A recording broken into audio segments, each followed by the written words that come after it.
شکر گزار ہوں اور آپ کو خوش آمدید کہتا ہوں. صدر مملکت پچھلے دنوں علیل تھے. میں نے ان کو ٹیلی فون کیا تھا, ان کی خیریت دریافت کی تھی, تو الحمدللہ خیریت سے ہیں, بہتر. اب تو گھر چلے گئے ہیں.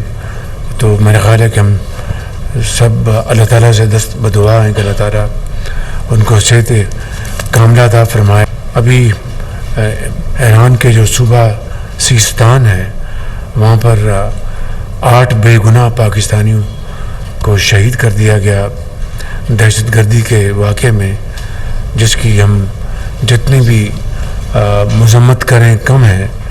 میں نے جو فارن منسٹر صاحب کا ایران کے فارن منسٹر سے ان کی گفتگو ہوئی ہے, اور میں نے بھی اس کے اوپر ایک بیان جاری کیا ہے.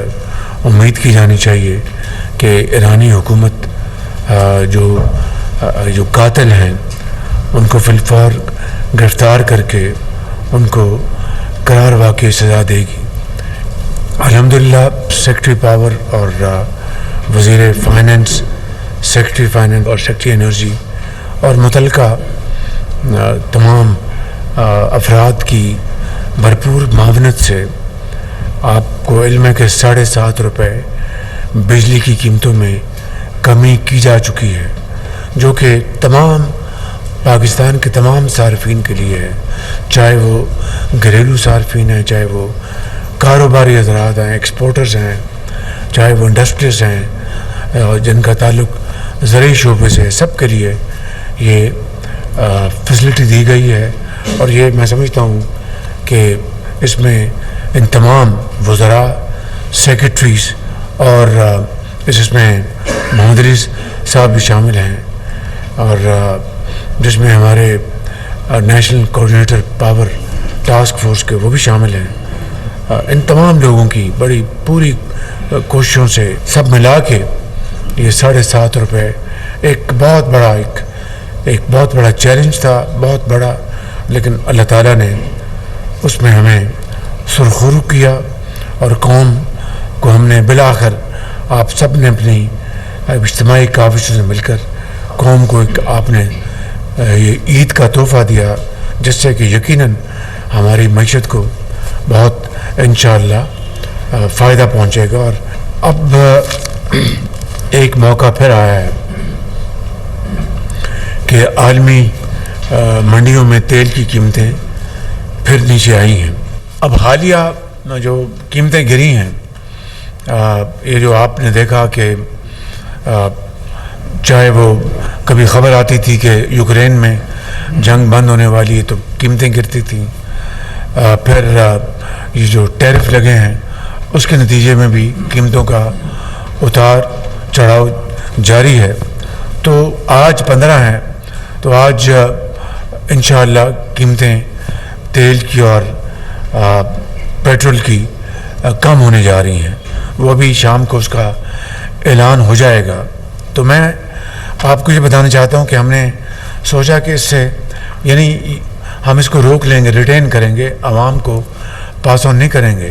جو کمی آ رہی ہے اس کو ہم ریٹین کر رہے ہیں, تاکہ اس قوم کے جو زخم ہیں ان کو ہم ان پیسوں سے ان کی مرہم پٹی کر سکیں اور ان کو شفا یاب کر سکیں.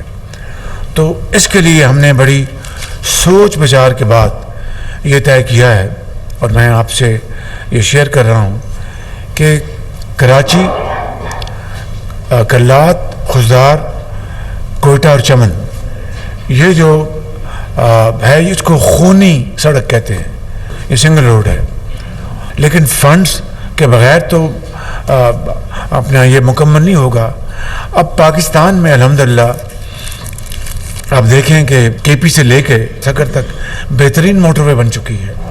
اب آگے جو ہے سکر, حیدرآباد, کراچی یہ بننے والا ہے. امید کی جانی چاہیے اگر اللہ تعالیٰ کو منظور ہوا تو یہ M6 M9 انشاءاللہ انویسٹمنٹ سے ہوگا, اور وہ وفاق خود بنائے گا شفاف طریقے سے انشاءاللہ, اور بڑی ہائیسٹ کوالٹی ہوگی.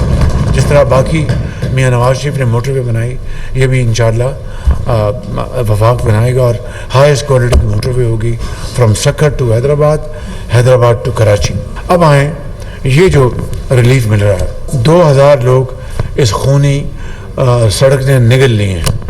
ویسے بھی آپ دیکھیں، آپ کو ویسے بھی دیکھیں، آپ سیاسی طور پر، سماجی طور پر، اگر بلوچستان دیکھ رہا ہے کہ جناب مردان سے لے کے تو سکر تک موٹر وے بن گئی ہے جس کے اوپر کئی 100 ارب روپے لگے ہیں، تو ہم نے کیا بگاڑا ہے کہ ہمارے ہاں کوئی اس طرح کی کوئی معیار کی سڑک نہیں ہے.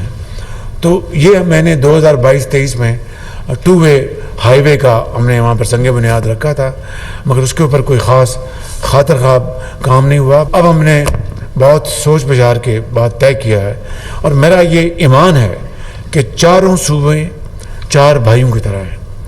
اگر ایک روٹی ہے تو چاروں بھائی 4 حصے بنا کے کھائیں گے اور اپنا اللہ کا شکر ادا کریں گے. 4 روٹیاں آئیں گی تو 4 بھائی جو ہے ایک روٹی کھائیں گے. 8 آئیں گی تو اسی طرح جتنا حصہ بڑھے گا اتنا ان کا حصہ بڑھے گا صوبوں کا. تو بلوچستان جو پاکستان کا سب سے بڑا جغرافیائی لحاظ سے صوبہ ہے، اور اس کے فاصلے اتنے زیادہ ہیں کہ ان فاصلوں کو پر کرنے کے لیے انویسٹمنٹ بھی اسی طرح اتنی زیادہ رکھتی ہے. جو انہوں نے ہزاروں ٹیوب ویل جو بدل رہے ہیں، اس میں حکومت بھی اور نواب سرفراز بگٹی صاحب کی حکومت بھی اس میں کنٹریبیوٹ کر رہی ہیں. 70 ارب روپے کا یہ ہے. 70% ہم ڈال رہے ہیں وفاق، اور 30% یہ ڈال رہے ہیں، اور اس طرح یہ ہزاروں ٹیوب ویل شمسی توانائی سے چلیں گے. اور اس کا کریڈٹ نواب صاحب کو جاتا ہے، اور حسن اقبال کو، اور فائنانس منسٹر کو، جنہوں نے یہ سارا کیا. اب یہ جو خونی سڑک ہے اس کو ہم نے بدلنا ہے خوشحالی کی سڑک میں، اور خوشیوں کی سڑک میں، اور ترقی کی سڑک میں. تو یہ ہائی وے ہوگی 2 وے، مگر اس کی معیار میں نے جو فیصلہ کیا کہ وہ موٹر وے کا معیار ہوگا. بہترین کوالٹی، 3rd پارٹی ویلیڈیشن. اور اس سڑک کے اوپر جو پہلا جو تخمینہ تھا 2022-23 کا، وہ تھا تقریباً 250 ارب روپیہ. اب یہ جو تخمینہ جو ریوائز کیا انہوں نے، وہ تقریباً 300 ارب روپے ہے. اب یہ جو قیمتیں کم ہو رہی ہیں آج، اور وہ ہم پاکستان کے عوام کو ہم پاس آن نہیں کر رہے. 2 سال میں یہ ہائی وے انشاءاللہ مکمل ہو جائے گی. تو ہم اس بچت کو ہم نظر کر رہے ہیں بلوچستان کے عوام کے، ہم اس کو کر رہے ہیں. اور یہ موقع ہے کہ بلوچستان کے عوام کو احساس ہو کہ واقعی ہمارے لیے بھی کچھ سوچتا ہے. وفاق ہمارے لیے سوچ رہا ہے، پنجاب سوچ رہا ہے، سندھ سوچ رہا ہے، کے پی سوچ رہا ہے. تو یہ خالصتاً یہ رقم جو ہے یہ N25 کے اوپر خرچ ہوگی. ایک بہترین معیاری ہوگا. یہ ہے تو یہ ہائی وے، لیکن موٹر وے کی کوالٹی کی یہ سڑک ہوگی. اور میں اور نواب صاحب خود کھڑے ہو کے اس کو بنوائیں گے. تو یہ ہم نے آج فیصلہ کیا ہے. بلوچستان خوشحال ہوگا تو پاکستان خوشحال ہوگا. ترقی تب ہے جب چاروں صوبے بشمول بلوچستان اس ترقی کی دوڑ میں وہ سب سے آگے ہوں گے. تو انشاءاللہ اسی طرح جو ہمارا جو فیز 2 ہے یہ کچھی کنال کا، اس کو بھی ہم انہی رقوم سے مکمل کریں گے. وہ 70 ارب روپے کا پروجیکٹ ہے. اگر یہ پروجیکٹ 2nd فیز کچھی کنال کا مکمل ہو جائے گا، انشاءاللہ ہم مل کر پاکستان کے جو چیلنجز ہیں ان کو ہم ختم کریں گے. شرط صرف ایک ہے، محنت محنت محنت. آج جس طرح آپ نے یہ اعلان کیا ہے N25 کا، جناب وزیر اعظم، کوئی شک نہیں اس میں کہ اس کو خونی اشارہ کہا جاتا تھا حرف عام میں، اور آپ نے اس پر توجہ